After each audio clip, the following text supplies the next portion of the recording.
Okay, this next tip is the hardest one to achieve, but by far reaps the best rewards if you're able to do it. Retro Ghetto. Hi everybody, welcome back to the Retro Ghetto. So since the turn of the year, I've been doing my ghetto vlogs on a Sunday, and often those vlogs are highlighting the finds that I had in charity shops. I've been having a lot of success in charity shops, not just since I've started doing the vlogs, but for the past few years. But obviously these vlogs have brought that more to the forefront and put it more in the public eye. I often get labelled in the comments as being lucky with the plethora of games that I'm able to find. And whilst luck obviously does play a part, and it obviously also is a numbers game, the more shops you go to, the more stuff you're going to find, I also follow these rules I'm about to share with you guys, and I guarantee if you too follow these rules, you will have more success in your own charity shop hunts, whether it be video games or any other associated media that you're after. I know a lot of charity shop hunters that do it both casually and professionally, and if there's one thing that I've learned about charity shop hunters during my time of doing it, it's that they're a very secretive bunch. They don't like to disclose the charity shops that they frequent, and they certainly don't like to give you the hints and tips that they use to maximise their hunts. I'm going to risk their wrath today. I'm going to share with you all the information that I've collected over my years of doing this. There's approximately 9,000 charity shops within the UK, so I think there's plenty to go around. Let's get into it. Retro Ghetto. Okay, kicking off with rule number one, and that is your mobile phone. Do not leave your mobile phone in the car, at home, or anywhere. Make sure you're taking it into these charity shops with you. The reason being is, it's 2023, you are going to need your apps. Make sure you've got the CEX app available, make sure you've got the eBay app available. Many years ago, people that would frequent charity shops and professional resellers, they had a vast knowledge. They had to have a plethora of all different price guides and different items that they knew that if they picked it up for this price, they could sell it for X price, and it came with years of experience. There's never been an easier time to do this because it's now all available at your fingertips. CEX and eBay, you can literally just scan the barcode on your phone. It will take you a few seconds and it will tell you exactly the amount that you can get for it, whether you decide to go down the eBay route, private sales on Facebook Marketplace, or of course CEX. So no matter what you're doing, make sure that when you walk into that charity shop, you've got your phone in your pocket, you've got the relevant data available, and you've got the apps that you're going to need. Okay, so this next tip is vital, and it's one that I've been using a lot recently. If you've been watching my vlogs, you'll know the success that I've had in recent weeks with this one. And that is to simply go into a charity shop, find the relevant section that you're looking for. In my case, it'll be video games. Have a look, and then ask a staff member, do you have any other video games, or is it just the ones that are over there? Now, what they often say is, no, it's just everything that's over there. I would always meet that initial objection with one more further prompt. I'd simply say, oh, okay, I didn't know if maybe something had come in recently. Or you could even say, I didn't know if there was something that you're withholding for eBay. Because what will often happen is video games nowadays are being sold on eBay.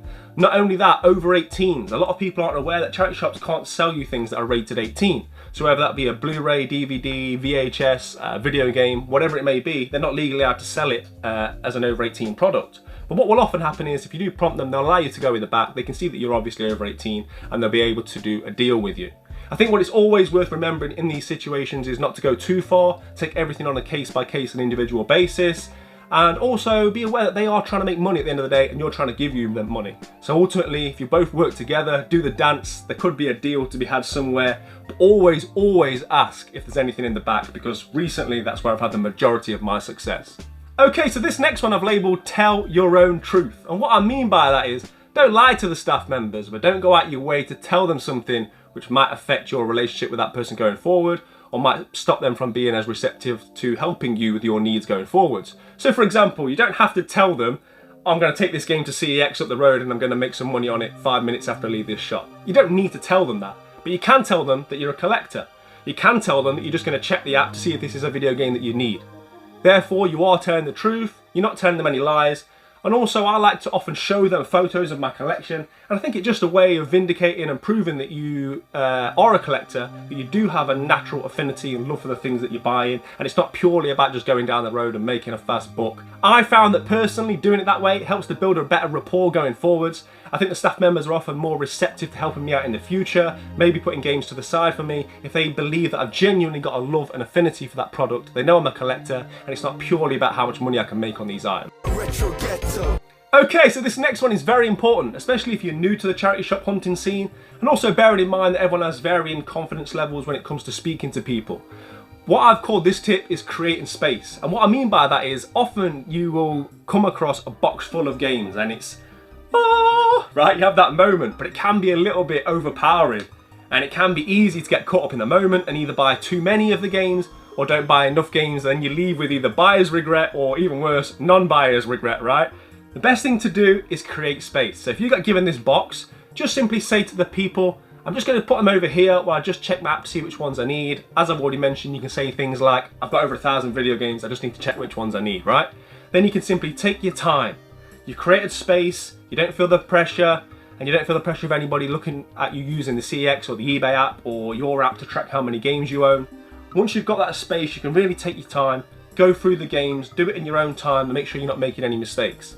Whilst it's easy to get carried away with certain charity shop hunts, everyone's had great days.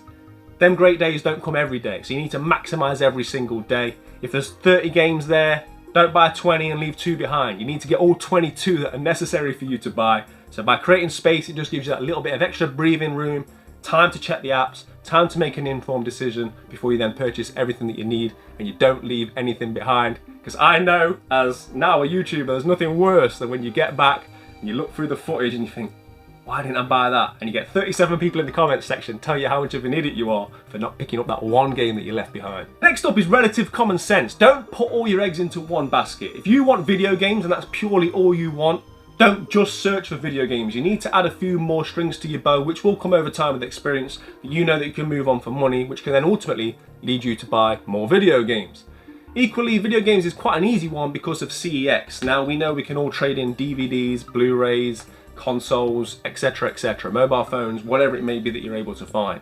Don't simply go in there, find a couple of video games, think, oh, that's it. Make sure you're checking everything else. In recent times, I've had loads of success with DVDs, especially box sets and Blu-rays. I think I've probably made more money on DVDs, Blu-rays and box sets in recent times than I have on video games, which have ultimately led to me then buying video games I want for my collection. So ultimately, don't have the blinkers on, don't just go looking for one thing, make sure you're checking for other things that can ultimately lead you to the same goal.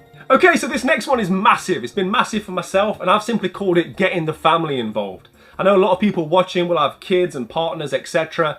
And as we've already established at the start of this video, charity shop hunting is a numbers game. It is going to take some of your time. So if you can get the family to enjoy it as well, then you're onto a winner. And the best ways that I found to get family involved with this is, number one, picking your days out. So when you go somewhere, recently on my last vlog I visited Matlock, which is a lovely place to go and visit with the family. But also I know there's a slight ulterior motive, there's a lot of charity shops there as well. So it's simply a case of, right, we're going to go and do this as a family, but I'm also going to visit here, here and here as I'm walking down the street towards wherever it is that we're going. Also, if you've got children, buy them a toy every now and again. Get them involved, let them go and hunt. Let them feel that endorphins of finding something that will probably stick with them for life as well. My partner's actually managed to find some really nice designer clothes while we've been out hunting, and once you have those little finds and those endorphins get released, I think you kind of get hooked, no matter who you are, no matter what you're looking for. So I think it's just a case of introducing your family to this hobby and just something that you can all enjoy together. Retro Ghetto. Okay, so the next tip is timing. Timing is everything in this game. Now obviously luck plays a big part in timing. The amount of times I've walked into a charity shop and there's been a box full of video games that's just come through the door and I'm the first person to get to see it. That's not always going to be the case, and there's not much that you can do as an outside factor to have any influence on that. But what you can do is prioritise where you put your time when it comes to hunting, which shops you go to. I personally like to prioritise shops that have a flat rate on video games, so if they charge £1.50 or £2 a game as opposed to individually pricing them based on eBay sold listings or what CEX charge for it. Also, I prioritise based on staff. Now, some staff members are going to be more receptive to you than others, just like in the real world, right? Not everyone's going to like you, not everyone's going to respond well to you. And it's a case of managing that and knowing which ones you're more likely to have success in than others, rather than trying to do a machine gun approach if you haven't got the time of the day to hit up every charity shop within a certain vicinity. Personally, I like to hit up my favourite charity shops on a Sunday afternoon. I have a lot of success on Sunday afternoons. I think Sunday is often the day where people go to the tip or take things to the charity shop. Generally have a bit of a clean up, right? So if you can get in there Sunday afternoon when people have been through the door, I think that's a great time to find something. Retro Ghetto. Okay, this next tip is the hardest one to achieve, but by far reaps the best rewards if you're able to do it. And that is to attain backroom privileges. Guys, I can't tell you how many games I've had from being allowed into the back room. Now, this is something you have to tread carefully with. This is not something that's going to happen overnight. You're not going to walk into a new charity shop and just be able to say, can I go in the back? Because 99 times out of 100, they're going to say, no, it's staff only.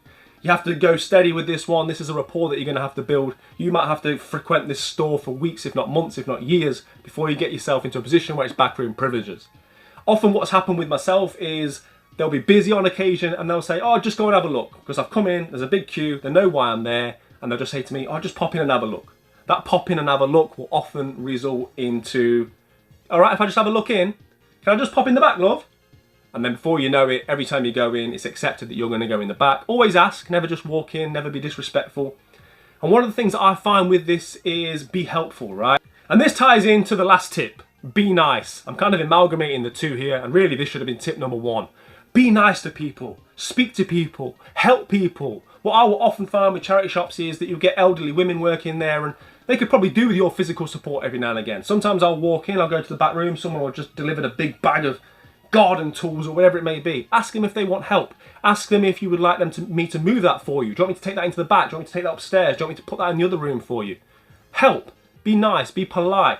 Go out your way to advise on certain things. I've said to people before now, you don't need 27 copies of FIFA 13 on the shelves.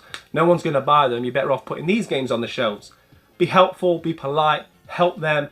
Build that rapport. To reiterate, be nice, treat people with respect, help them where you can, and they'll be a lot more receptive to helping you with your needs along the way. So there we are, that's my top tips for charity shop hunting in 2023. I've been doing this for years. Don't just take my word for it, go back and look at some of my videos, look at my recent vlogs, the proof's in the pudding. I'm regularly finding goods in charity shops, even though everyone in the comment section keeps telling me that there's nothing out there or their area doesn't have anything. I guarantee you, if you implement these tips into your hunts, you will have more success. Let me know in the comment section if you think I've missed out anything, if there's anything that works for you. Let's share all this information together, right? As I said, there's over 9,000 charity shops in the UK. There's plenty to go around.